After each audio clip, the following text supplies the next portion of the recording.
Anti corruption foundation of India कार्यकारी सदस्यपदी संजय आगाशे यांची निवड. चंदगड, कानपूर, बुद्रुक येथील वास्तव्यास असलेले संजय बाबूराव आगाशे यांची नुकतीच anti corruption foundation of India Maharashtra Kolhapur कार्यकारी सदस्य म्हणून निवड झाली. त्यांचा जीवन प्रवास न्यूजपेपर वाटण्यापासून ते कार्यकारी सदस्यपर्यंतचा आहे. त्यांचं शिक्षण M.Com, GDC&A, DCM, electrical ITI, computer पर्यंत झालं आहे. त्यांनी अत्यंत कठीण परिस्थितीतून कष्ट करून यशस्वी झालेत. म्हणतात ना, मेहनत केल्यानंतर सफलता मिळते, सफलता मिळाल्यानंतर आनंद मिळतो. मेहनत तर सगळेच करतात, पण सफलता तर त्यांनाच मिळते जे कठीण मेहनत करतात. आयुष्यात नक्कीच यशस्वी होतात असं म्हटलं तर वावगं ठरणार नाही. तुमच्या नवीन नेतृत्व भूमिकेत पाऊल ठेवल्याबद्दल अभिनंदन. हे स्पष्ट आहे की तुम्ही तुमच्या समवयस्कांचा विश्वास आणि आदर कमावला आहे आणि आम्हाला खात्री आहे की तुम्ही तुमच्या प्रत्येक कामात ज्या ऊर्जेनं, सचोटीनं आणि उत्कटतेनं नेतृत्व कराल त्याच ऊर्जेनं, सचोटीनं आणि उत्साहानं तुम्ही नेतृत्व कराल.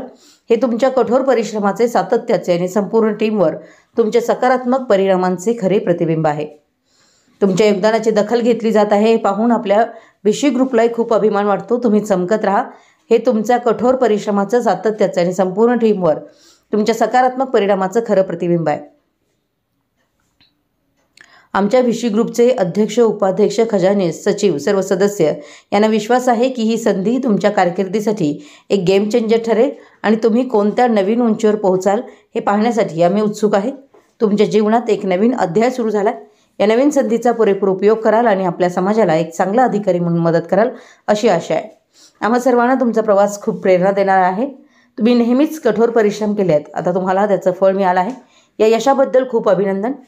या प्रसंगी सागर बाचीकर, रमेश चौगुले, राहुल शहापूरकर, कृष्णा चौगुले, तानाजी कांबळे, ज्योतिबा तेजम, प्रकाश देवटे, दीपक देसाई, संजय देसाई, गणपत देवटे, संजय हरेर, बाळू कोदाळकर, ज्ञानेश्वर पाटील, पुंडलिक पाटील, ज्योतिबा यादव तसेच ॲडव्होकेट भारती कांबळे, शुभांगी देसाई, निवृत्तीगृह, पुंडलिक झेंडे या सर्वांनीच शाल, श्रीफळ, पुष्पगुच्छ देऊन सत्कार करून पुढील वाटचालीस शुभेच्छा दिल्या.